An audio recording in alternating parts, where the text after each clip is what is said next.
आदाब, नमस्कार, बहुत बहुत स्वागत आप सभी का। आप देख रहे हैं खास कार्यक्रम नजर और नजरिया। मैं हूं आपके साथ बुशरा खानम फहद। भले ही ये कह दिया गया हो कि सीज फायर हो गया है और अब जो जंग है वो एक तरह से उसने पॉज ले लिया है या कुछ वक्त के लिए वो थम गई है, लेकिन ये अभी भी नहीं कहा जा सकता है कि इजराइल और ईरान के बीच में जो ये जंग शुरू हुई थी क्या वो पूरी तरीके से थम गई है। क्योंकि इजराइल जैसे कंट्री पर किसी भी कीमत पर और नेतन्याहू पर किसी भी कीमत पर यकीन नहीं किया जा सकता है। लेकिन अब जिस तरह की रिपोर्ट सामने आ रही हैं या जिस तरह की बातें खुद ट्रंप करते हुए नजर आ रहे हैं नेतन्याहू और इजराइल के लिए, वो बहुत चौंकाने वाले हैं। इजराइल और अमेरिका का किस तरह का आपस में गठजोड़ है ये बताने की किसी को जरूरत नहीं है। अमेरिका को कैसे पूरी ज्यूस लॉबी चलाती है, वहां की सरकार को कैसे ज्यूस लॉबी चलाती है, ये भी अब किसी से छिपा नहीं है। इस सब के बीच अगर पहले नेतन्याहू एक तरह माफ कीजिएगा, ट्रंप अगर एक तरह से गाली देते हुए नजर आ रहे थे, तो आज वो नेटो की समिट में जब वो प्रेस वार्ता का हिस्सा थे तो उन्होंने सीधे तौर पर ये कहा कि ईरान ने इजराइल में भारी तबाही मचाई है। उन्होंने कहा, ओ बॉय, देयर मिसाइल्स, यानी कि वो सुपरसोनिक मिसाइल्स की बात कर रहे थे। उन्होंने कहा कि लास्ट के कुछ दिनों में तो ऐसी तबाही मचाई है कि उनकी अनगिनत बिल्डिंग्स जो हैं वो पूरी तरीके से तबाह बर्बाद हो गई हैं।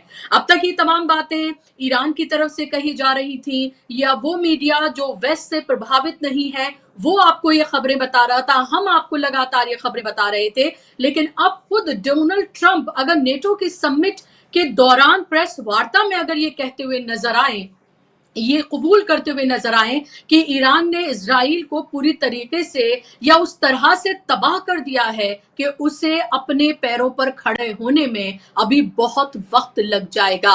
और यही वजह है कि नेतन्याहू दरअसल सीज फायर की भीख मांग रहे थे। वो ये कहते हुए दर दर जाते हुए वो नजर आ रहे थे, कभी ईरान को मैसेज भिजवा रहे थे तो कभी अमेरिका को दाना डालकर उसको इस जंग में शामिल कर रहे थे। और जब उससे भी बात नहीं बनी तो फिर उन्होंने पूरी कोशिश की कि अब इस जंग को यहीं पर रोक दिया जाए, क्योंकि जो जुल्म और सितम वो गाजा में कर रहे थे उनको ये लग रहा था कि ईरान पे हमला करके तख्ता पलट करके वो मिडिल ईस्ट में अपनी हेजेमनी को स्थापित कर देंगे। लेकिन हुआ उसके बिल्कुल उल्टा, बिल्कुल बरअक्स।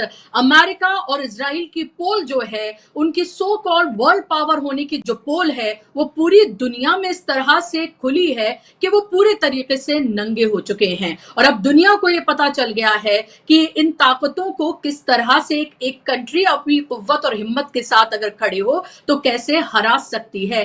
12 दिन भी नहीं टिक पाई ये so called world powers Iran के सामने। वो ईरान जिस पर आप ये देखिए कि एक छोटा मुल्क है, वो ईरान जिस पर सालों से इकोनॉमिक सैंक्शंस लगाए हुए हैं, उस पर अलग अलग तरह के सैंक्शंस लगे हुए हैं, उस ईरान ने दुनिया को ये बता दिया कि कैसे एक मुस्लिम मुल्क इन सो कॉल्ड वर्ल्ड पावर्स को इनके घुटनों पर ला सकती है। और अब इसका लोहा खुद ट्रंप मानते हुए नजर आ रहे हैं। एक बार नहीं, कई बार उन्होंने कहा है। जहां एक तरफ वो कह रहे हैं कि they have a lot of oil और अब वो चाइना और ईरान के बीच में बिजनेस की बात कर रहे हैं, तो फिर सवाल ये उठ रहा है कि जो ईरान के ऊपर जो सैंक्शंस लगे हुए हैं क्या वो उनको हटाने की बात कर रहे हैं। और इसके अलावा जो अमेरिका की तरफ से जो बॉम्ब्स जो हैं, जो B2 बॉम्ब्स जो है वो जो गिराए गए थे, जो अलग अलग न्यूक्लियर साइट्स हैं उनके ऊपर, और ये क्लेम किया गया था कि न्यूक्लियर साइट्स को पूरी तरीके से तबाह कर दिया गया है, उसकी पोल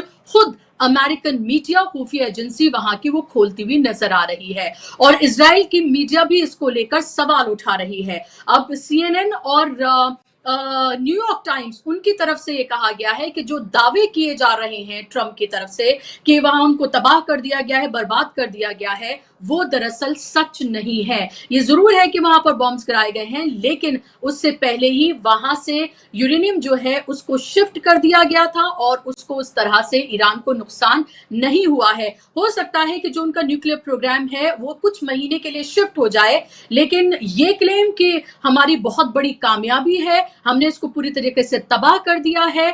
ये नहीं है, और इसकी खुद पोल जो है वो अमेरिकन मीडिया खोलता हुआ नजर आ रहा है। और अब इससे ट्रंप इतना ज्यादा झिल्ला गए हैं कि वो CNN और न्यूयॉर्क टाइम्स को स्कम कहते हुए नजर आ रहे हैं, मैल कहते हुए नजर आ रहे हैं। उनका सीधे तौर पर यह कहना है कि ये बोगस रिपोर्टिंग जो है उनकी तरफ से की जा रही है। उन्होंने जो किया है वो बहुत कामयाब ऑपरेशन उनका रहा है। जाहिर सी बात है, जितने बड़े पैमाने पर इजराइल और अमेरिका ने जो इसमें पैसे खर्च किए हैं, जो $1 मिलियन इसमें खर्च किए गए हैं, और नतीजा सिफर रहा है, उनको मुंह छुपाने के लिए कहीं मिल नहीं रहा है, तो जाहिर सी बात है वो ये तमाम बातें कहते हुए और करते हुए नजर आएंगे। अब वो ईरान को अमेरिका, ट्रंप जो है वो ग्रेट नेशन कहते हुए नजर आ रहे हैं, वो प्लीज उनसे कहते हुए नजर आ रहे हैं, गॉड ब्लेस उनको करते हुए नजर आ रहे हैं। 12 दिन में आप ये देखिए कि दुनिया कैसे पूरी तरीके से बदल गई है। वो वेस्ट का वो तमाम मीडिया जो ईरान को किस नजर से देखता था, आज भी मैं ये नहीं कह रही कि उसकी नजर में किसी तरह का कोई बदलाव आया है, लेकिन ईरान की जो ताकत है उसको अब पूरी दुनिया ने पहचान लिया है। अब इस सब के बीच सवाल ये उठ रहा है कि ईरान की एक तरह से ये जीत हुई है, और जिस तरह से सीज फायर के लिए खुद आगे बढ़ा अमेरिका और इजराइल, तो जाहिर सी बात है कि इसमें ईरान की पूरी तरीके से जीत है।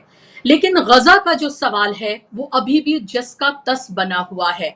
वहां अभी भी लोग दाने दाने के लिए मोहताज हैं। वहां अभी भी लोग एक वक्त अपना पेट भरने के लिए या अपने बच्चों का पेट भरने के लिए अपने जानों को कुर्बान कर रहे हैं। हजारों लोग अब तक, 60 से 70 हजार लोग अब तक अपनी जानों को गंवा चुके हैं, और आज भी वो दाने दाने के लिए मोहताज हैं। वहां अभी भी जुल्म और सितम की नई कहानियां, नई इबारत इजराइल रोज लिख रहा है। लोगों के जहन में ये सवाल है, लोग ये सवाल पूछ रहे हैं कि इजराइल की जीत हुई, इसकी बहुत खुशी है, और पूरा मुस्लिम वर्ल्ड जो शायद ईरान को इस तरह से सेलिब्रेट भी नहीं करता था, लेकिन इसको सेलिब्रेट वो कर रहा है। वो अब ये लोगों के जहन में ये सवाल है कि क्या अब इसके बाद फिलिस्तीन का मसला भी हल होगा? क्या फिलिस्तीन के लोगों को भी वो मौका मिलेगा जो ईरान के लोगों को मिला कि वो सड़कों पर आकर जश्न मना रहे हैं? क्या फिलिस्तीन के लोगों को भी वो मौका मिल पाएगा कि वो बाहर निकलकर इसका जश्न मनाए?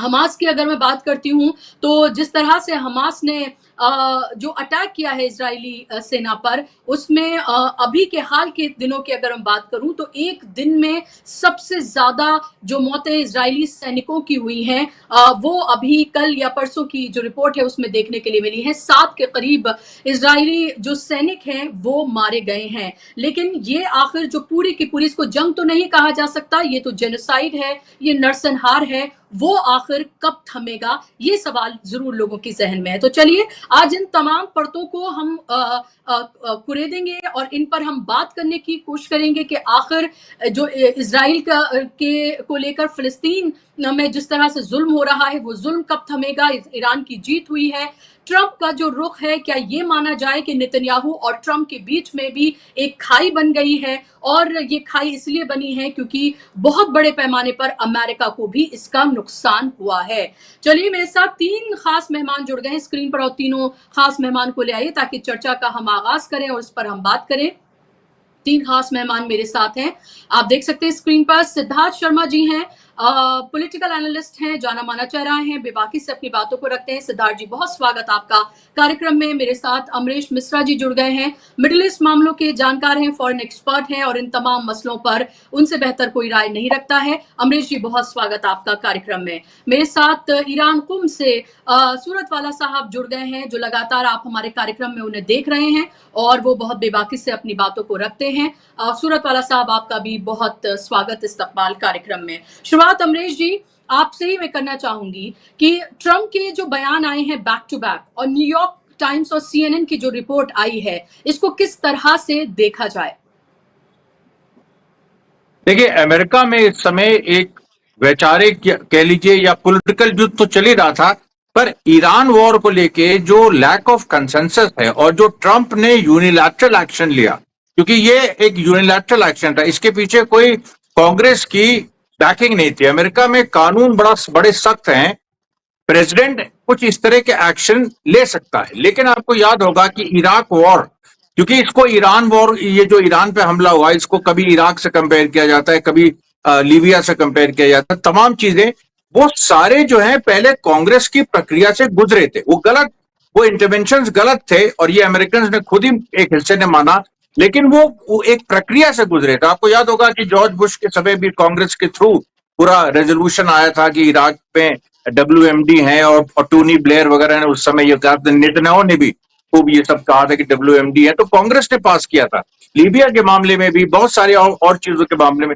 अब की बार क्या है कि ट्रंप ने किसी को भी कॉन्फिडेंस में नहीं लिया, ऑपोजिशन को तो बिल्कुल ही नहीं लिया, उसके खुद के अपने लोग बहुत सारे ऐसे हैं जिनको नहीं लिया ना अटैक लॉन्च करने में। क्योंकि उसने देखिए पब्लिकली जो कहा था कि 2 हफ्ते का टाइम हमें चाहिए, वो केवल दुनिया के लिए नहीं था, वो अपनी डोमेस्टिक ऑडियंस के लिए भी तो था। वो ऐसा तो नहीं था कि उसने दुनिया में कुछ और कहा, यहाँ कुछ और कहा। उसने कहा 2 हफ्ते का टाइम, उसके बाद अचानक उसने स्ट्राइक कर दिया।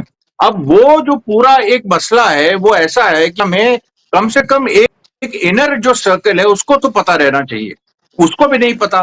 तो अब ये एक बहुत बड़ी प्रॉब्लम वहां पर इंटरनल ट्रंप के लिए क्रिएट कर रहा है, और जिसको हम इस रूप में कहते हैं कि जो अमेरिका जिस भी स्तर की लिबरल थी, अब बहुत ज्यादा लिबरल रह नहीं गई है, लेकिन जिस भी स्तर की है वहां पर उसकी जो प्रेस है, हालांकि प्रेस का देखिए रोल, जो न्यूयॉर्क टाइम्स और ये सब जो बड़े अखबार हैं, ये एंटी ट्रंप रहे हैं शुरू से, और लेकिन ये प्रो इजराइल भी रहे। इनके यहाँ जूइश लॉबी बहुत स्ट्रांग है, बल्कि ये कई इसमें अखबार ऐसे हैं जो जूइश पैसे पे चलते हैं बकायदा, न्यूयॉर्क टाइम्स से लेके, मतलब वेल नोन है ये, वॉशिंगटन पोस्ट से लेके तमाम।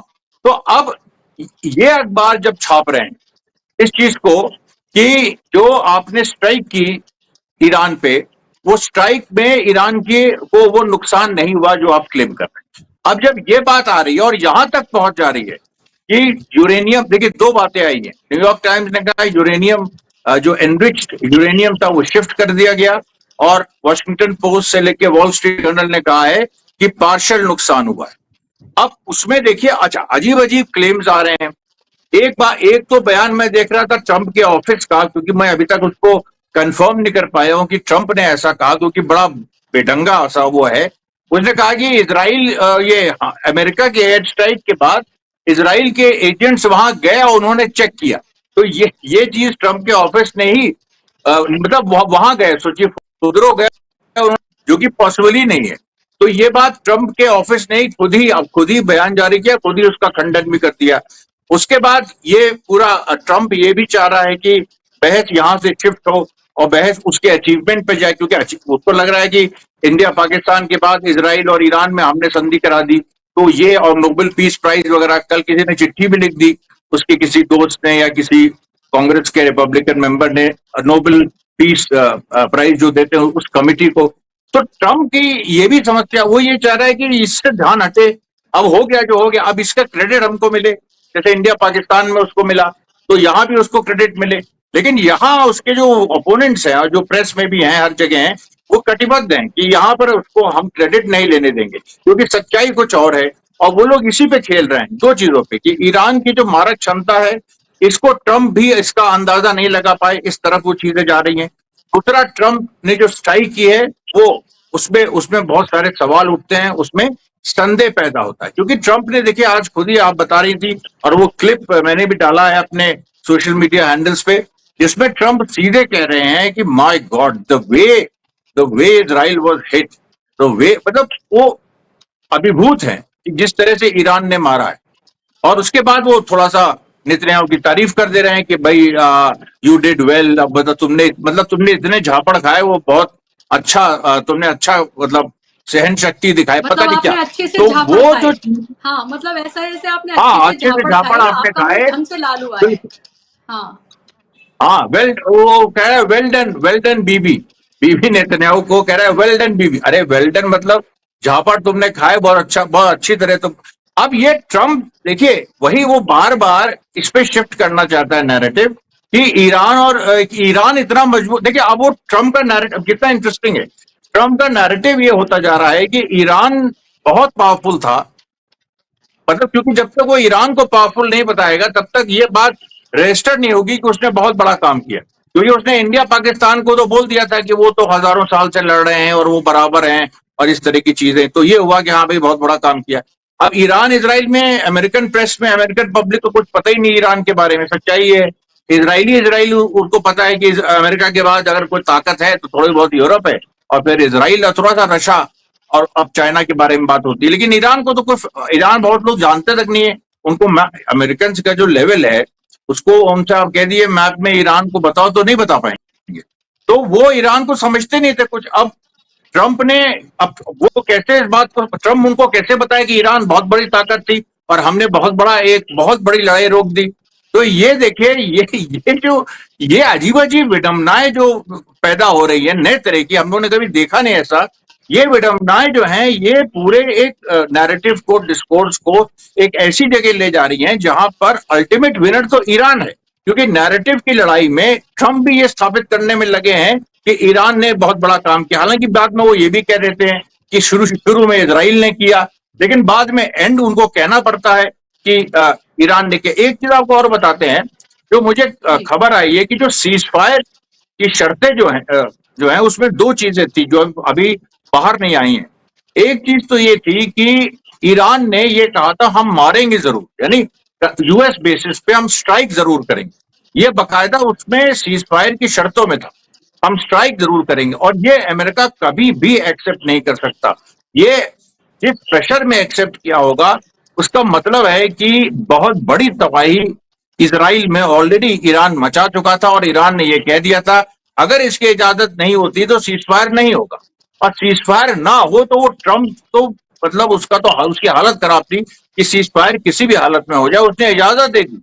और इजाजत उसने, मतलब सोचिए आप, उसकी मतलब ट्रंप के कनपटी पे बंदूक रख के ईरान ने कहा कि हम तुमको मारेंगे, और उसने कहा हाँ मार लो।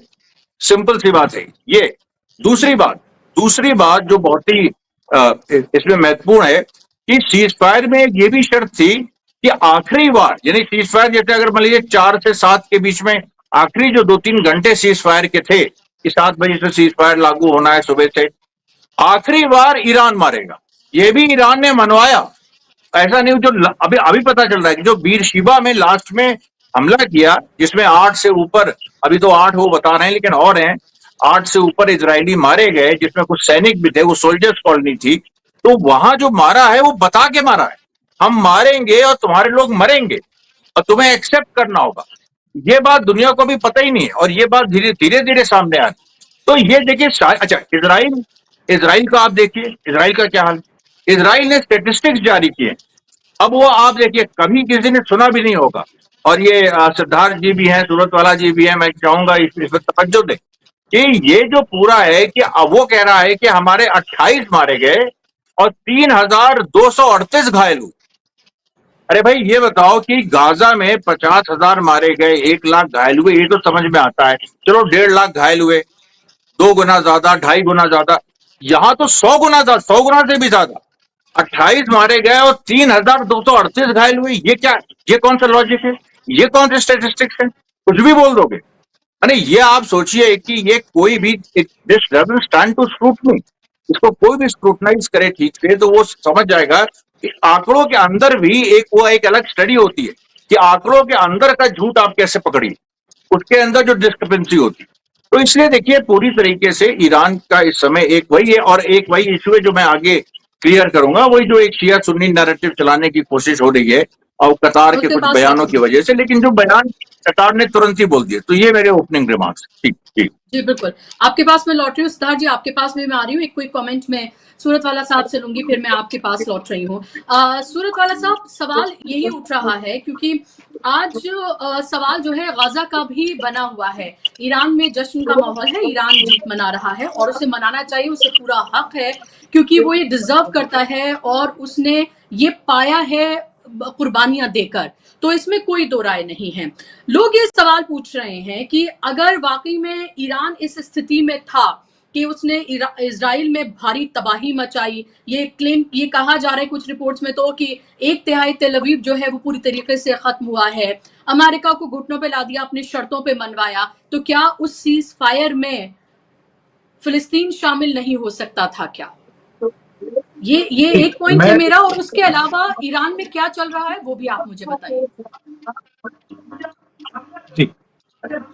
मैं जी, बिल्कुल। सबसे पहले एक करेक्शन जो कल के शो में भी, लाइव शो में भी जो शाम वाला है डीबी लाइव का, उसमें मैंने एक वर्ड यूज़ किया था, वो करना चाहूँगा कि जश्न का माहौल। ईरान में कल जो 6 बजे गैदरिंग हुई और लोगों को रास्ते पर जमा होने के लिए कहा गया है, मीडिया में और प्रेस रिलीज़ में कहीं पर भी जश्न का वर्ड नहीं है। और मैं, चूँकि आप लोग बहुत शांति से और आराम से सुनते हो और मुझे यहाँ बोलने का मौका मिलता है, तो मैं उसे एक्सप्लेन करना चाहूँगा। ईरान ने जश्न नहीं मनाया है। ईरान ने कल अपनी पब्लिक को ये कहा था कि गैदरिंग करना है अपनी आर्मी और अपने सेना के सपोर्ट के लिए। 12 दिन तक के आप लड़ रहे थे, तो आप अपनी हिमायत बताने के लिए अभी भी आप आइए, ताकि दुश्मन को ये पता चले कि आज भी आप आर्मी के साथ खड़े हुए हैं। ईरान ने जश्न नहीं मनाया है। उनके ऑफिशियल टीवी में या उनके मीडिया में या उनके किसी ऑफिशियल ने जश्न का वर्ड अब तक के यूज नहीं किया है, तो मैंने सोचा ये मैं आप तक के कन्वे कर दूं। पहला पॉइंट। दूसरा पॉइंट ये कि ईरान अब तक के उनको जब मार रहा था, तो मारने के बाद सीज फायर क्यों कबूल किया इस तरह से, और फिर फिलिस्तीन का उसमें क्या कितना किरदार और हिस्सा है। ईरान ने एक तरफा पॉज को कबूल किया है। कल भी मैंने कहा था और आज भी मैं रिपीटेडली इसको कहूंगा कि ईरान ने अब तक के सीज फायर के वर्ड को अपने किसी ऑफिशियल रिलीज में नहीं जिक्र किया है। सीज फायर नहीं कहा है, एक तरफा पॉज की वो बात कर रहा है कि एक तरफा पॉज है जो इसराइल और अमेरिका की तरफ है। ईरान के एक्सपर्ट्स का यह कहना है कि अगर आज हमने ये एक तरफा पॉज को कबूल करके इस कंडीशन पे कि अगर वो लोग रुक जाते हैं तो हम भी रुक जाएंगे, ये हमने क्यों कबूल किया, उसकी वजह वो ये बयान करते हैं। कहते हैं कि हमने जंग करना शुरू किया, जंग के नतीजे में हमने अमेरिका और इसराइल को इतना मारा कि उनकी तरफ से सीज फायर का ऑफर आने लगा, उनकी तरफ से आने लगा, तो हमने उनको उनके घुटनों के ऊपर लाकर खड़ा कर दिया था। अगर हम आज इसको कबूल नहीं करते, एक हफ्ता और 2 हफ्ता और इस तरह की चीज चलती भी रहती, तो आखिर में भी यही होता कि वो घुटने के ऊपर खड़े होते। आज भी वो घुटने पे खड़े हैं, 2 हफ्ते के बाद भी घुटने पे खड़े रहते। तो हमने अपने सिविलियन की हिफाजत के लिए, कि हमारे सिविलियन को अभी टारगेट ना किया जाए, सिविलियन की हिफाजत के लिए हमने उनके एक तरफा पॉज को कंडीशनली कबूल किया है कि अगर तुम नहीं मारोगे तो हम भी नहीं मारेंगे। ये कंडीशनली, यानी हमने उनको उनके घुटने पर खड़ा कर दिया है। हम सब इस बात को जानते हैं कि ट्रंप ने कतर के अमीर और कतर के किंग के जरिए से ईरान से, यानी उनसे मध्यस्थता करवाई है, उनको मीडिएटर बनाया है, ताकि वो ईरान से इस बारे में बात करें कि अमेरिका सीज फायर चाहता है। तो उन्होंने इस बात को किया और ईरान ने कतर की वजह से इसको कबूल किया है। ईरान के मीडिया में ये बात चल रही है। तीसरा पॉइंट कि फिलिस्तीन इसमें क्यों शामिल नहीं है, मैं इसके लिए थोड़ा पीछे जाने की आपसे गुजारिश करूंगा। एक पॉइंट उसमें यह कहूंगा कि जिस वक्त यमन के ऊपर ट्रंप एडमिनिस्ट्रेशन ने हमला किया, और हमला करने के बाद ये उनका दावा था कि हम ट्रंप यानी यमन के हुकूमत को और यमन के जो अंसारुल्लाह और हुसीज हैं, हम इनको पूरी तरह से खत्म कर देंगे।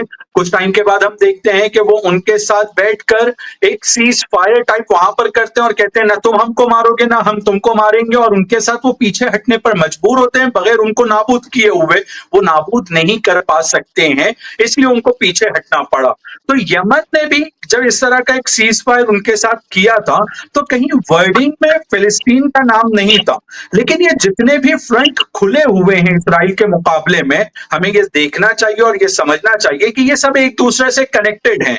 अगर हमास को नुकसान पहुंचता है तो इसका मतलब है कि और दूसरे फ्रंट को भी नुकसान पहुंच रहा है।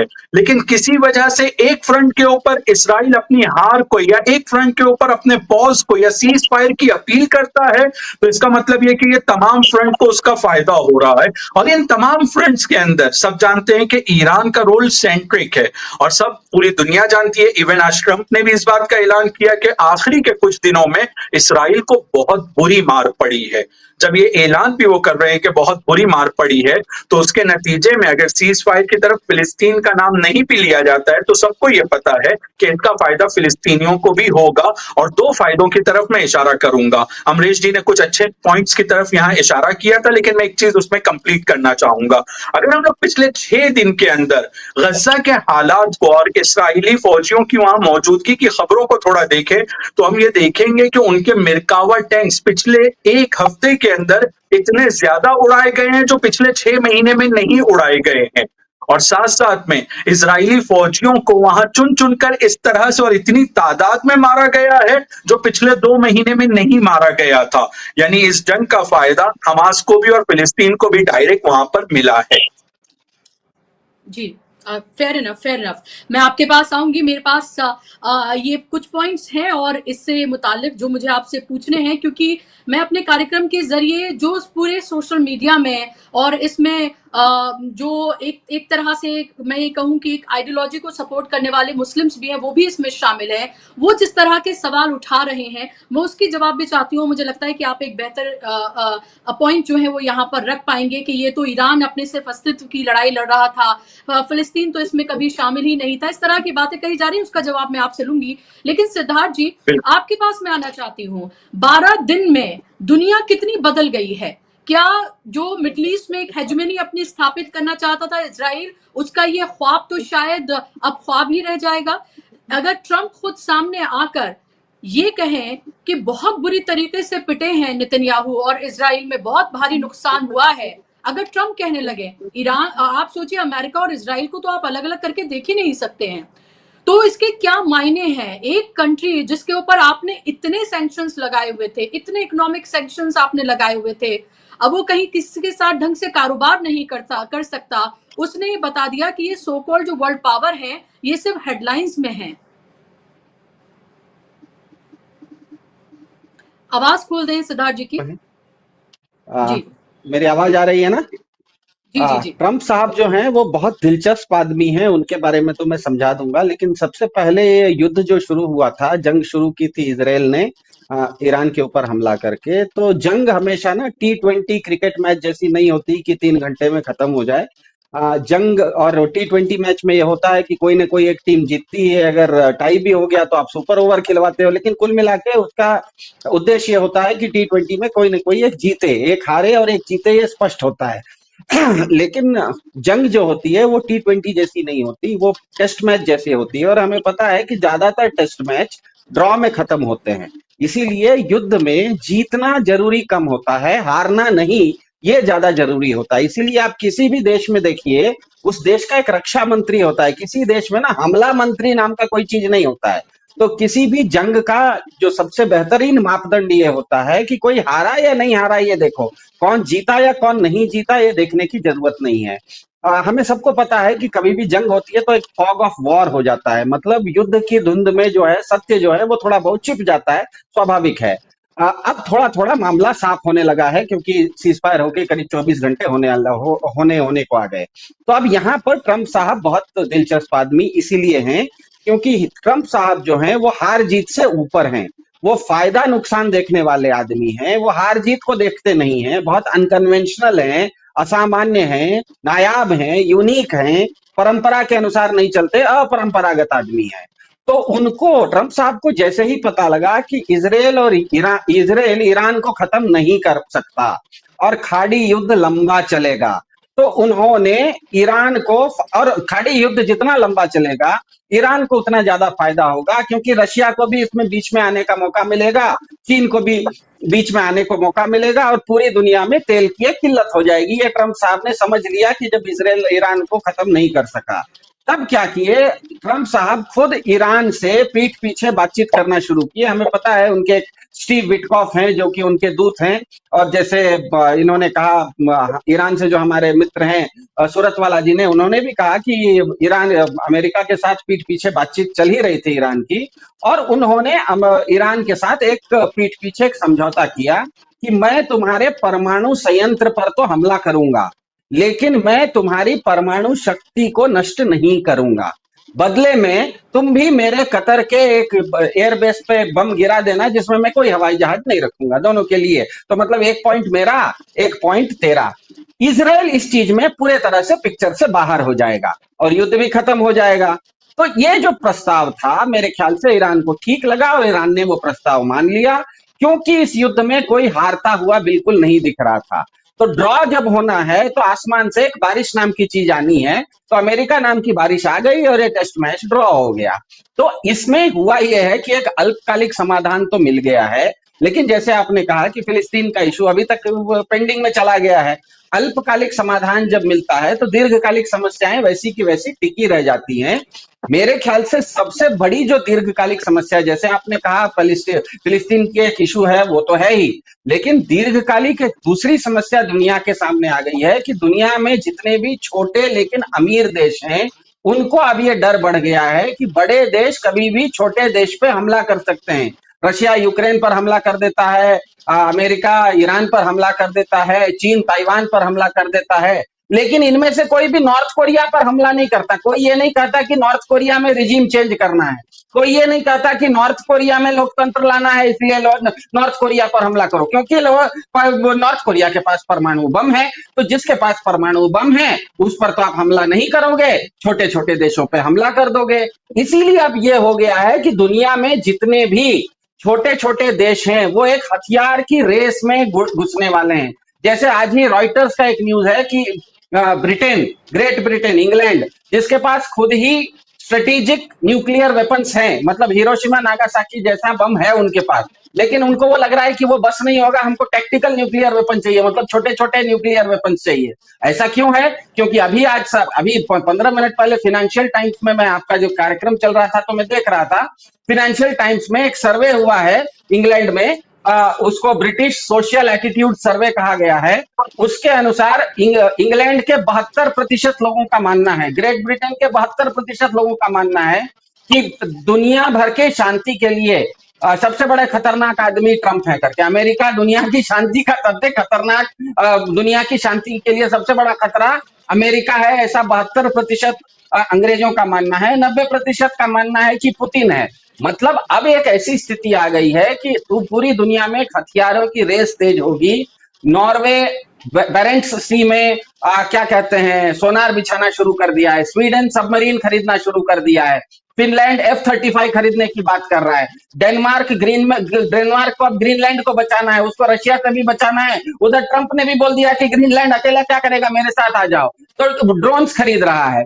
तो मेरे ख्याल से पूरी दुनिया में एक आर्म्स रेस शुरू हो रही है, हथियारों की युद्ध रेस शुरू हो रही है, क्योंकि छोटे छोटे कई देश हैं जो भले छोटे हैं लेकिन आर्थिक रूप से और तकनीकी रूप से काफी संपन्न है। उदाहरण के लिए कोरिया है, उदाहरण के लिए जापान है, उदाहरण के लिए सऊदी अरब है, उदाहरण के लिए टर्की है, उदाहरण के लिए ब्राजील है। ये सब देश जो हैं अपने आप में आर्थिक रूप से मजबूत हैं, उनके पास टेक्नोलॉजी भी है, लेकिन जानबूझ के अभी तक उन्होंने न्यूक्लियर वेपन्स को, परमाणु हथियारों को अपने जखीरे में नहीं रखा है। लेकिन अब उनको लग रहा है कि जिस जिसके पास परमाणु हथियार नहीं होते हैं उस पर तो किसी पर रशिया हमला कर देता है, किसी पर अमेरिका हमला कर देता है, किसी पर चीन हमला कर देता है। तो सबसे पहले बचाना अपने आप को है, तो आप हथियार ज्यादा अपने पास रखना शुरू कीजिए। और मेरे ख्याल से आने वाले समय में, आने वाले कुछ सालों में आप देखिएगा पूरी दुनिया में एक जबरदस्त आर्म्स रेस शुरू होने वाली है। क्योंकि भले ये नूरा कुश्ती जैसी लगे ईरान के बीच में और ट्रंप साहब के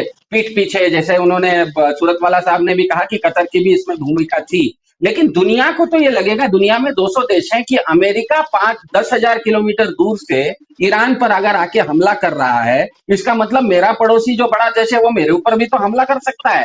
तो आपने ईरान ये इस अल्पकालिक समाधान निकालने के लिए ट्रंप साहब ने एक मधुमक्खी के छत्ते में पत्थर मार दिया है। उनको एक तुरंत क्या कहते हैं, फास्ट फूड के जैसे उनको शांति चाहिए थी, उन्होंने कुछ डील कर लिया, ठीक है, उन्होंने कर लिया और अल्पकालिक शांति आ गई। लेकिन अल्पकालिक शांति की कीमत अब यह है कि दुनिया भर के देश, आपने चीन को अब निमंत्रण दे दिया है कि ताइवान में भी घुसो और गालवान में भी घुसो। आपने रशिया को निमंत्रण दे दिया है कि बस यूक्रेन में क्यों घुस रहे हो, पोलैंड में भी घुसो, क्योंकि अमेरिका खुद भी तो ईरान में घुस गया था। तो ये एक दुनिया भर के पूरे की पूरी एक जिसको कहते हैं ना स्टेटस को, एक शांति थी, एक यथास्थिति बनी हुई थी, एक बैलेंस ऑफ पावर बना हुआ था। वो पूरे के पूरे बैलेंस को ट्रंप साहब ने आके एक तरह से इतनी जोर से बारी चाहिए ना कि मैच तो ड्रॉ हुआ ही, पूरा का पूरा पिच भी गीला हो गया और पिच भी खराब हो गया, ग्राउंड भी खराब हो गया, ऐसा मुझे लगता है। जी, महत्वपूर्ण बातें आपने कही हैं और जो आपने एग्जाम्पल दिया है अपने अंदाज में, जिस तरह से अपनी बातों को रखते हैं कि फास्ट फूड की तरह उनको पीस चाहिए था डोनाल्ड ट्रंप को, और फौरन के फौरन तो वो उन्होंने स्थापित करने की जो है एक कोशिश। जी जी अभी मैं एक समाचार देख रहा था। ईरान के डिफेंस मिनिस्टर अभी अभी चीन पहुंचे हैं। मेरे ख्याल से सूरत वाला जी इसको कंफर्म करेंगे। ईरान के डिफेंस मिनिस्टर पहली बार ये युद्ध चलने के 12 दिनों में वो चीन पहुंचे हैं। मतलब ध्यान में रखिएगा, अब ईरान को भी मदद मिल रही है, चाहे वो रशिया से मिले या रशिया से नहीं मिले तो चीन देगा, क्योंकि अमेरिका ने इसमें पूरी दुनिया को एक निमंत्रण दे दिया है कि तुम अपने अपने घर को छोड़ो, दूसरे के घर में घुस सकते हो। मतलब आपने अगर अपना घर छोड़ के दूसरे के घर में आप घुस गए तो दूसरे को भी निमंत्रण दे रहे हैं कि तुम भी अपना अपना घुसो। इसीलिए मैंने कहा कि ये बैलेंस ऑफ पावर को जो स्टेटस होता है इसको काफी डिस्टर्बेंस हुआ, ऐसा मुझे लगता है। जी बिल्कुल।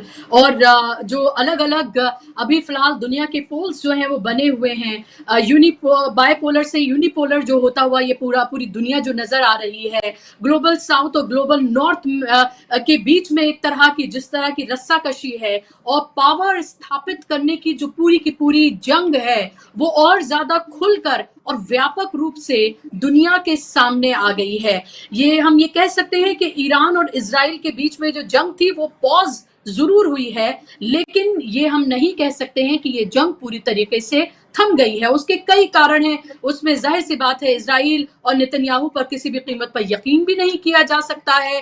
वो ग्रेटर इसराइल से लेकर और वो चोजन हैं, गॉड चोजन पीपल जो है वो बातें करते हैं, उनका अभी एजेंडा जो है वो वही का वही है और ईरान उसमें रोड़ा है और ये अभी सिर्फ एक पॉज है क्योंकि उनको भारी नुकसान हुआ है और वैसे उनको मदद नहीं मिली जैसे वो सोच रहे थे। मैं सूरतवाला साहब आपके पास आऊं, उससे पहले अमरीश जी फिर इन तमाम चीजों को हम किस तरह से और अब किस तरफ जाता हुआ देखें, क्योंकि जिस तरफ अभी सिद्धार्थ जी ने जब शुरुआत की जो इशारा किया कि पहले भाई अमेरिका ने ये बता दिया ईरान को कि हम आपके ठिकानों पर हमला करेंगे, फिर ईरान ने अमेरिका को बता दिया।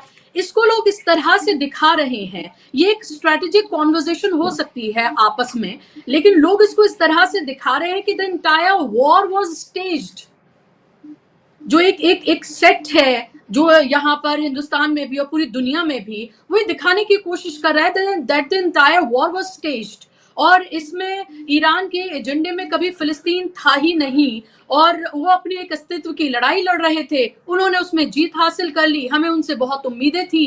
तो जब ये चल रहा था सब कुछ, जब तो ईरान की बहुत वाहवाही की जा रही थी, अब जब थम गया है तो अब इस तरह की बातें की जा रही है और इसको जाहिर सी बात है ये अभी छोटी खबर लग रही हो, लेकिन ये मेरा अंदाजा है कि इसको बड़ा बनाने की कोशिश की जाएगी और इसको बाकायदा तौर पर इसको हवा दी जाएगी। देखिए, अभी मैं कल ही सुन रहा था इंडिया के मेनस्ट्रीम चैनल्स में भी ये बात चल रही थी, यानी जो इंडियन राइट विंग है और ये न्यूज 24 से लेके एबीपी जैसे चैनल जो राइट विंग चैनल्स हैं, ये सीधे सीधे कह रहे थे कि मैच फिक्स है, खासतौर पे न्यूज 24 कि मैच फिक्स है और इसमें जो है कहीं ना कहीं ये समझदारी थी, उसमें उन्होंने रक्षा विशेषज्ञों को बुलाया। तो भाई ये बताओ, मैच फिक्स है, उसका एक दूसरा पहलू जो जिस सीज फायर हुआ उसके बारे में आप बात करिए तो फिर भी वो बात वाहियात है, सोची जा सकती है, लेकिन शुरुआत जो वॉर की हुई, ईरान के इतने लोग मारे गए हैं, पूरा उनका मिलिट्री ब्रास साफ कर दिया गया, तो क्या वो भी फिक्स था? देखिए, यही बात हो जाती है कि लोग नहीं समझते कि वही जो है क्रिकेट और जंग में फर्क होता है कि वहां पर मैच फिक्सिंग हो सकती है खेल में, लेकिन जंग में मैच फिक्सिंग भाई वहां जाने जा रहे हैं, लोग मारे जा रहे हैं। और ऐसा भी नहीं है कि कुछ ऐसा था कि जैसे भारत ने पाकिस्तान पे हमला किया, कि आतंकी ठिकानों पे हमला किया, हमने किसी डिफेंस पर या फौज पे हमला नहीं किया। यहाँ तो फौज पे हमला था, यहाँ तो इजराइल ने फौज पे हमला किया, फौज के जनरल को मार डाला, आईआरजीसी के चीफ को मार डाला, एरोस्पेस के चीफ को, मतलब पूरा अटैक। इससे ज्यादा बड़ा अटैक क्या होगा भाई, कि तुमने पूरी की पूरी सेना को डिकैपिटेट कर दिया, खत्म कर दिया, उनकी सेना के हेड को। और ये जो पूरा एक बात है कि आपने पूरे सेना के हेड्स को आपने खत्म कर दिया, इस बात को कैसे कोई इंकार कर सकता है? और ये देखिए, इसमें राइट विंग एक गलत तरीके की डिबेट चला रहा है और उसमें मुस्लिम्स के अंदर जो एक एंटी ईरान विंग है, और उसमें मैं आम सुन्नी जनता को नहीं लूंगा, क्योंकि सुन्नी जनता आज के ईरान के साथ है, जो मिडिल ईस्ट में भी और बाहर भी, यानी साउथ एशिया में भी। लेकिन एक तबका है जो हम ये भी नहीं कहेंगे कि वो सऊदी अरेबिया से फंडेड है, वो कहीं से फंडेड है, हम ये नहीं कह रहे हैं। हम ये जरूर कह रहे हैं कि एक हो सकता है वो इजराइल से फंडेड हो, हो सकता है अमेरिका से फंडेड हो, फोर्ड फाउंडेशन से उसके रिश्ते हो। एक लॉबी है जो भारत में भी है, बाहर भी है, जिसको हम मुख्यतः कहेंगे वो एंटी ईरान है, और वो किसी भी तरह से इजराइल और अमेरिका का वर्चस्व स्थापित करना चाहती है। इसके लिए उसको पैसा मिलता है, लेकिन वो मुस्लिम भी अपने को कहती है। ये जो लॉबी है ये भारत में सक्रिय है, और ये उस तरह के राइट विंग चैनल्स में ये लोग दिखाई पड़े थे कल, और ये लोग भी इसमें हाँ में हाँ मिलाते हुए, और कहीं ना कहीं इनडायरेक्टली, सीधे नहीं, इनडायरेक्टली ईरान को ब्लेम करने के उसमें थे। अब मैं आपको बताता हूं कि जहां तक गाजा का जो प्रश्न उठाया जा रहा है, आज मैंने इसका जवाब भी दिया है। देखिए 20 जून को इजराइल ने एक स्ट्राइक की थी, जिसमें एक मैं उनका सईद इजाजी, शायद उनका नाम अगर गलत मैं प्रोनाउंस कर रहा हूं तो ये सूरज वाला साहब मुझको करेक्ट करेंगे, सईद इजाजी या इजाजी, वो उसमें मारे गए थे। वो कौन थे? वो IRG जी, कुछ कह रहे थे आप? जी मैं उसको सही कर रहा था सर, ईजैदी। हाँ इजैदी, सईद इजैदी। अब उनका जो असैसिनेशन हुआ, वो कौन? वो IRGC के एक उसके थे कमांडर, जो हमास डिवीजन को संभालते थे। और जब इजराइल ने वो स्ट्राइक की, तो इजराइल ने ये क्लेम किया कि उसी समय स्ट्राइक की तो हमने खान यूनिस में एक रेड डाली। अब वो पता नहीं कितना सच हो सकता है, पहले से उनके पास डॉक्यूमेंट्स हो। उन्होंने डॉक्यूमेंट्स रिलीज किए, और वो डॉक्यूमेंट्स में इजराइल ये साबित करना चाहता था कि ईरान हमास को फंड करता है। वो एक चिट्ठी थी जो सईद साहब ने हमास को लिखी थी 11 मई को, 11/5/2025। उस चिट्ठी में यह साफ लिखा है कि तूफान 2 की तैयारी चल रही है, और उसके लिए $25 बिलियन हम लोगों ने सैंक्शन किया। यह साफ तौर पे दिखाता है कि ईरान हमास को बिल्कुल खड़ा कर रहा था, हमास की फंडिंग और कहीं है पूरी तरह से ईरान रेजिस्टेंस को एक्सेस ऑफ, क्योंकि हमास एक्सेस ऑफ रेजिस्टेंस का पार्ट है, इसलिए नहीं कि हमास कोई प्रॉक्सी है या कोई ईरानियन इंटरेस्ट को आगे बढ़ा रहा है। नहीं, ईरानियन इंटरेस्ट वहां क्या है? फिलिस्तीन की आजादी है। तो वो इसलिए क्योंकि रेजिस्टेंस होना चाहिए, और इजराइल और अमेरिका मिडिल ईस्ट तक जाने चाहिए। ये जो एक आइडियोलॉजी है, उसके तहत, एक आइडियोलॉजी के तहत यमन को भी सपोर्ट है, हमास को भी सपोर्ट है, हिजबुल्लाह को भी सपोर्ट है, इराकी रेजिस्टेंस को भी सपोर्ट है। तो ये जो और कोई आएगा तो उसको भी सपोर्ट होगा, क्योंकि कोई भी अगर एंटी अमेरिकन, एंटी इंपीरियलिस्ट, साम्राज्यवाद विरोधी जो लेफ्ट जार्गन में कहा जाता है, उसको अगर कोई भी फोर्स होगी तो ईरान उसको सपोर्ट करेगा। तो कहने का मेरा मतलब ये है कि ये जो पूरी बात है, इससे ये साबित हो जाता है, जो लोग ये कह रहे हैं तो ये कि ईरान की प्रतिबद्धता गाजा के प्रति उस पर प्रश्न चिन्ह, जल्दी तुमने प्रश्न चिन्ह भी लगा दिया। पूरा का पूरा सपोर्ट ईरान ने हमास को किया, एक्सेस ऑफ रेजिस्टेंस को किया, सबको किया, और तुमने उनमें प्रश्न चिन्ह लगा दिया। अब ये डॉक्यूमेंट्स भी साबित आपकी आवाज आपकी आवाज चली गई है जी अमरीश जी फोन आ रहा था। हाँ, तो मैं जो कह रहा हूं कि ईरान की जो प्रतिबद्धता गाजा के प्रति है, इसको कोई क्वेश्चन नहीं कर सकता। ये साबित हो गई से वो लेटर भी साबित करती है, यानी इजराइल उसको दूसरा रंग देना था, लेकिन उससे दूसरी चीज साबित हो गई कि सीधे ईरान के साथ एक्सेस ऑफ रेजिस्टेंस का एक मजबूत रिश्ता है। तो ये देखिए, ये जो पूरा सिनारियो है, इसमें ये लॉबी जो है, चाहे वो इंडियन राइट विंग की हो, चाहे वो इधर की हो, दोनों ही जो है ये एक मत है, ये घबराए हुए हैं। और इंडिया का जो राइट विंग स्पेशली घबराया हुआ है कि ईरान एक बड़ी ताकत के रूप में उभरा है। ईरान का मतलब है इस्लामोफोबिया खत्म, शिया सुन्नी एक, और ये जो है, ये जो डिवीजन की राजनीति, क्योंकि शिया सुन्नी डिवीजन की राजनीति तो भारत की बीजेपी टाइप पार्टीज भी करती है ना, ये तो हम लोग को पता है। इसमें कौन सी, वो हिंदू मुस्लिम करते हैं, शिया सुन्नी भी करते हैं, और खुल क्या करते हैं, कोई ऐसा नहीं वो खुल क्या करते हैं। तो इसलिए उनको ये बहुत परेशानी है, और ये देखिए एक बड़ा जो है, इसके खिलाफ हम लोग को भारत में भी लड़ना पड़ी। आप जो बात कह रहे हैं वो जाहिर सी बात है, गौर करने वाली वो बात है। सूरत वाला साहब, अभी जिस तरह से सिद्धार्थ जी बता रहे थे कि चाइना जो है वो गए हैं ईरान के रक्षा मंत्री, तो जाहिर सी बात है बहुत सारी स्ट्रैटेजिक चीजें हैं जिसको लेकर डिस्कशन होगा। ये कोई अब छुपी बात नहीं है कि रशिया और चाइना जो है, नॉर्थ कोरिया जो है वो ईरान के साथ हैं और उनको उनका सपोर्ट है। किस तरह से सपोर्ट किया गया है, किन शर्तों पर किया गया है, आपस के क्या तालमेल है, उस पर अलग से बात की जा सकती है। लेकिन मेरा सवाल ये है कि क्या अभी भी आपको ये खदशा, ये डर कहीं ना कहीं है कि इजराइल जैसे कंट्री पर या नेतन्याहू पर यकीन नहीं किया जा सकता है। वो भले ही कह रहे हो सीज फायर, क्योंकि अभी वो शायद अपने नुकसान से उभर नहीं पा रहे हैं, लेकिन कभी भी ये स्ट्राइक बैक कर सकते हैं, क्योंकि जिस शख्स ने अमेरिका को अमेरिका की नहीं मानी जब बातचीत चल रही थी, तो वो जाहिर सी बात है कि वो अभी भी नहीं मान सकते हैं। और अगर ये हद हो जाए कि ट्रंप को एक तरह से गाली देनी पड़े और धमकाना पड़े, तो आप समझ सकते हैं कि कितने आउट ऑफ कंट्रोल है नेतन्याहू। जी, मैं 2 पॉइंट पहले वाले इश्यू जो जिक्र हो रहे थे उसकी तरफ मैं अमरीश जी का शुक्रिया अदा करूंगा कि उन्होंने बहुत अच्छे से अपने पॉइंट को रखा, और प्रॉक्सी वाला पॉइंट जो अमरीश जी ने बयान किया है वो बहुत ही अच्छा था। लेकिन इसमें 1-2 पॉइंट मैं ऐड करना चाहूंगा। इसमें कोई शक नहीं है कि ईरान आइडियोलॉजी की लड़ाई में जो हमास के साथ, यमन के साथ या हिजबुल्लाह के साथ है, उसमें एक सेंट्रिक किरदार अदा करता है, और ये लोगों की जितनी उससे मदद हो सकती है वो करता है। लेकिन हम लोगों को पहले ऑडियंस को ये समझना होगा कि हमास जो लड़ाई लड़ रहा है, जिसको अमरीश जी ने भी बयान किया कि ईरान के इंटरेस्ट की लड़ाई नहीं लड़ रहा है, ईरान के लिए नहीं लड़ रहा है, बल्कि हमास अपनी जमीन के लिए लड़ रहा है। हमास का जो एक्चुअल मकसद है वो अपनी जमीन को आजाद कराना है, और हमास की जो इलेक्टेड गवर्नमेंट बॉडी थी जिसमें इस्माइल हनीय वहां के प्राइम मिनिस्टर बने थे, और उसके बाद हमने देखा कि इसराइल ने उनके साथ क्या बुरा हाल किया था, और फिर हमास में और उसके बाद महमूद अब्बास में यानी फतह में जो इख्तिलाफात है। तो हमास ईरान की प्रॉक्सी नहीं है, हमास अपनी लड़ाई लड़ता है और ईरान हमास की मदद करता है।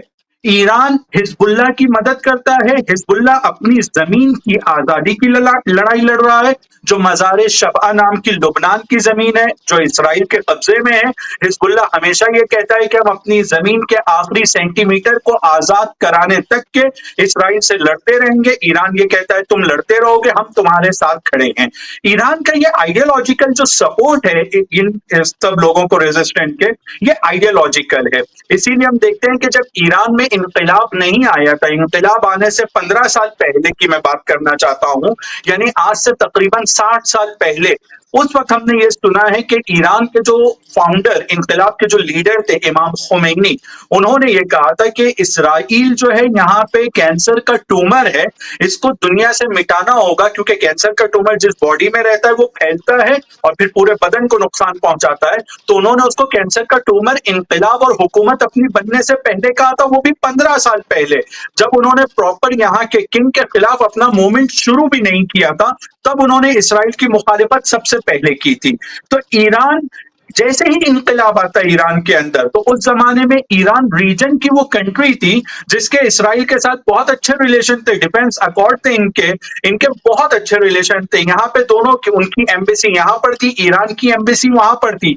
लेकिन यहाँ पर जो एम्बेसी की बिल्डिंग थी, सबसे पहले लीडर्स जो इमाम खुमैनी से इंकलाब के बाद मिलने के लिए आए थे, उनमें एक यासिर अरफात थे। जब वो यासिर अरफात यहाँ मिलने के लिए आए थे, तो इमाम खुमैनी ने यासिर अरफात को इसराइल की एम्बेसी की बिल्डिंग ये कह करके हम इसराइल को ऑफिशियली रिकॉग्नाइज नहीं करते हैं, ये पैलेस्टाइन की एम्बेसी हो जाएगी, और वो बिल्डिंग जो इसराइल की एम्बेसी के लिए थी उसको उन्होंने पैलेस्टाइन की एम्बेसी बना दिया था।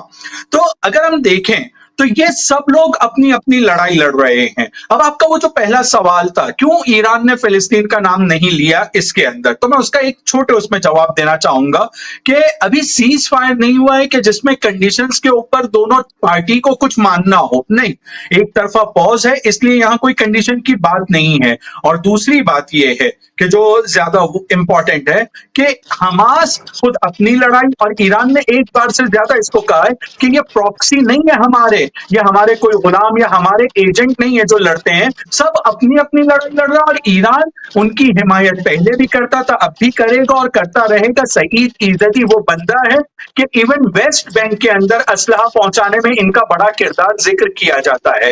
रही चाइना के साथ अभी ईरान के रिलेशन की बात, तो कम से कम अभी तक के जितने मेरे सोर्सेज हैं उससे अभी इस खबर की मैं पुष्टि नहीं कर सकता हूं जी, और मुझे ऐसी कोई खबर अभी तक के नहीं मिली है कि जिससे मैं ये कह सकूं कि ये ईरान के फॉरेन मिनिस्टर का अभी वहां जाना हुआ है। तो मैं अपनी बात को इसी के साथ में, यानी पहले पॉइंट के साथ में, कि ईरान का कोई प्रॉक्सी नहीं है। ईरान को अगर लड़ना है तो वो अपने बलबूते पर खुद लड़ सकता है, और ईरान ने आइडियोलॉजिकली इन तमाम बॉडीज का सपोर्ट किया है, चाहे वो पैलेस्टाइन में हो, चाहे वो इराक में हो, चाहे वो लुबनान में हो। और ईरान के सुप्रीम लीडर ने 2014 में एक जुमा के sermon और खुतबे में ये जुमला कहा था कि जो भी इसराइल के खिलाफ लड़ने के लिए आगे बढ़ेगा, हर हिसाब की मदद हम उसको करने के लिए तैयार हैं, और हम ये खुलकर ओके, कहने में जरा भी किसी से डरते नहीं हैं। ठीक है, फेयर इनफ। आपने अपने पॉइंट्स को बहुत अच्छे से यहाँ पर रखा है और ईरान की बात को आपने यहाँ पर रखा है। और अब सिद्धार्थ जी, लास्ट कमेंट आपका। अब क्या आप इसमें किसी तरह की कोई बढ़ोतरी या इसमें किसी तरह से कुछ और इसकी परिस्थितियां बदलते हुए आप देख रहे हैं, या अब आपको लगता है ये सीज फायर हो गया है, ये पॉज हो गया है और अब शायद जिस तरह का नुकसान इजराइल में हुआ है और अमेरिका में भी जिस तरह के विरोध प्रदर्शन और तमाम चीजें देखने के लिए मिली, अभी फिलहाल कुछ दिन के लिए कुछ नहीं होने जा रहा है या यकीन नहीं किया जा सकता? कैसे देख रहे हैं अब आप इसको? लोगों के मन में ये सवाल हैं अभी। मेरे ख्याल से फिलहाल शांति रहेगी। और जिस तरह से ट्रंप साहब के कल ट्रूथ सोशल पे बात थे कि ईरान बहुत बड़ा बहुत महान देश है, उसके पास बहुत तेल है और उसको व्यापार करना चाहिए, और उन्होंने चीन को भी एक ट्वीट में कहा कि जितना चाहिए तेल ईरान से खरीद लो, तो आने वाले समय में लगता है कि सैंक्शन वगैरह में भी शायद कमी आएगी। यहाँ पे हुआ यह है कि भारत समेत दुनिया भर में जो राइट विंग है, उसमें काफी सारे लोग ऐसे हैं जो कि इजराइल को हीरो मानते हैं। उनके इजराइल के मोसाद को ये लोग जेम्स बॉन्ड दोवाल समझते हैं, और ये मानते हैं कि इजराइल के पास इतना ज्यादा दिमाग और टेक्नोलॉजी है कि वो दुनिया का सबसे ताकतवर देश है। वो भूल जाते हैं कि अगर इजराइल इतना ही ताकतवर देश है तो पड़ोसी गाजा पर तो कब्जा आज तक नहीं कर सका, वो 1000 किलोमीटर दूर जाके ईरान को कैसे हरा देगा? ये चीज वो समझ नहीं सके। इसी बात को इजराइल के भूतपूर्व प्रधानमंत्री इहूद बराक ने, ये जो 12 दिन का युद्ध था, ये शुरू होने के अगले ही दिन CNN के क्रिश्चियन अमनपोर को ये बता दिया था कि इजराइल और अमेरिका दोनों मिलके भी ईरान की परमाणु शक्ति को खत्म नहीं कर सकते। उन्होंने कहा कि आप ईरान के संयंत्रों पर तो बम गिरा देंगे, लेकिन दिमाग पे थोड़े बम गिराएंगे। जिनको बम बनाना आता है उनको थोड़े, उनके ऊपर थोड़े बम गिरा सकते हैं। ईरान में 9 करोड़ लोग हैं, उनके पास टेक्नोलॉजी है, वो टेक्नोलॉजी जानने वाले हजारों लाखों लोग होंगे। तो इजराइल के ही भूतपूर्व प्रधानमंत्री इहूद बराक, जो कि इजराइल की क्षमता को जानते हैं, वो अपने आप को इतना कम आंक रहे थे। और वैसे में इजराइल को राइट विंग मानने वाले दुनिया भर का हीरो मानते हैं, जेम्स बॉन्ड दोवाल और मोसाद को समझ लेते हैं। तो ये गलतफहमी जो थी वो पूरी की पूरी, और हुआ भी वही, और ये गलतफहमी पूरी दुनिया की जिसके अंदर ये थी, ये खत्म हो गई। ईरान और इजराइल अपने अपने सिद्धांत पर पहले भी खड़े थे, अभी भी खड़े हैं, आगे भी खड़े रहेंगे। सिद्धांत लंबा चलता है, पीढ़ियों तक चलता है, हजारों सालों तक चलता है। पर ट्रंप साहब जो हैं वो सैद्धांतिक नहीं है, ट्रंप साहब व्यवहारिक हैं। व्यवहार लंबा नहीं चलता है, वर्तमान में चलता है। प्यास लगती है तो पानी पी लेते हैं, भूख लगती है तो खाना खा लेते हैं, कल प्यास लगेगी तो क्या करना है वो आज थोड़े सोचते हैं। तो ट्रंप साहब क्योंकि व्यवहारिक हैं, उन्होंने व्यवहारिक धरातल पर इसका एक समाधान निकालने की कोशिश जो भी की, वो कोशिश को ईरान ने भी मान लिया और इजराइल ने भी मान लिया। और उसके बाद जिस तरह से उनके ऊपर, देखिए ट्रंप साहब व्यवहारिक होते हुए भी, ट्रंप साहब के अंदर हमको पता है कि दिलचस्प आदमी है, बहुत बड़ा ईगो है। तो उन्होंने कल जिस तरह से इजराइल को डांटा कि जब मैंने तुमको सब कुछ कर दिया था तो फिर तुम काहे बमबारी कर रहे हो, और उन्होंने गाली गलौज का भी शब्द का इस्तेमाल किया, जो कि साधारणतः आप कहीं पर भी उस तरह की गाली सार्वजनिक जीवन में नहीं लेते हैं, उस तरह की गाली। इसका मतलब है कि इजराइल जिस तरह का जूइश लॉबी उनके ऊपर पिछले 12 दिनों से दबाव ला रही थी इस युद्ध में पड़ने का, उसका उनके अंदर काफी गुस्सा है कि तुम अनाज फना फालतू में मुझे फंसा रहे हो। क्योंकि हमें ध्यान में रखना चाहिए कि ट्रंप साहब जीत के ही आए थे ये कह के कि मैं दुनिया भर में युद्ध रुकवा दूंगा, मैं अमेरिकी नागरिकों को अनावश्यक वियतनाम में, कोरिया में, इराक में, अफगानिस्तान में, यूक्रेन में इधर उधर युद्ध में नहीं फंसाऊंगा। अमेरिका को ग्रेट इसीलिए बनाऊंगा क्योंकि हम युद्ध में जो खर्चा होता है वो सब रोकूंगा। वैसे में जैसे ही इजराइल का, नेतन्याहू का उनके ऊपर प्रेशर आया, उनको बुरा लगा और उन्होंने इसमें इस तरह से खेल खेला कि इजराइल ही पिक्चर से बाहर हो गया। तो इजराइल, जिसको कि दुनिया का बहुत बड़ा राइट विंग, चाहे वो भारत में हो, दुनिया भर में हो, वो इजराइल का मोसाद, उसकी ताकत, इजराइल का दिमाग, इजराइल की टेक्नोलॉजी को ये मान के चलता था कि दुनिया का सबसे ताकतवर देश में से एक इजराइल है। मेरे ख्याल से इजराइल का तो जो भी उनका मोहभंग होना था, उनको अपना क्या कहते हैं, बाजार भाव अपना तराजू में उन्होंने खूब तोल लिया है। लेकिन इजराइल के जो ये समर्थक वर्ग है उनको अब समझ में आ गया कि इजराइल इतनी बड़ी चीज नहीं है जितना वो समझ रहे थे। अगर इतनी बड़ी चीज है तो बगल के गाजा पर अभी तक जो कब्जा नहीं कर सके, वो 1000 किलोमीटर दूर जाके ईरान को कैसे मतलब क्या कहते हैं, घुटनों पर टेक देंगे। तो मेरे ख्याल से काफी सारे लोगों को अपने अपने दिमाग साफ करने का मौका मिला है पिछले 12 दिनों में। इसीलिए आने वाले समय में मुझे लगता है कि कम से कम तात्कालिक रूप से अल्पकालिक शांति कम से कम खाड़ी के देशों में अभी फिलहाल रहेगी, और ईरान को काफी सारा तेल फिर से, मतलब हमें पता है कि ईरान की इकोनॉमी तेल से चलती है, उनके ऊपर बहुत लंबे समय से सैंक्शन लगे हुए हैं। सैंक्शन के कारण वहां की जनता को भी समस्या है। मेरे ख्याल से ट्रंप साहब क्योंकि बहुत व्यवहारिक आदमी है, जिस तरह का उनका रवैया दिख रहा है पिछले 2 दिनों से, उनका ईरान को खूब सारा तेल, दुनिया का करीब करीब 25% कच्चा तेल ईरान के पास है, लेकिन वो बेचारा बेच नहीं पा रहा है अभी उसको सैंक्शन के कारण। मेरे ख्याल से वो रास्ता खुलेगा तो ईरान में भी खुशहाली आएगी, और ईरान के लोगों में भी अमीरी आए, खुशहाली आए, तो कौन नहीं चाहेगा। मेरे ख्याल से ये अच्छा होगा, ऐसा मुझे लगता है। जी बिल्कुल, और इस तरह के उम्मीद करते हैं इसके बहुत सारे और पहलू हैं जिन पर बात की जा सकती है, लेकिन फिलहाल वक्त की कमी है, तो कार्यक्रम को मैं यहीं समाप्त करूंगी। बहुत बहुत शुक्रिया सिद्धार्थ जी आपका, अमरीश जी आपका, और सूरत वाला साहब आपका भी बहुत शुक्रिया कार्यक्रम का हिस्सा बनने के लिए, समय देने के लिए बहुत धन्यवाद। शुक्रिया आप तमाम दर्शकों का भी नमस्कार।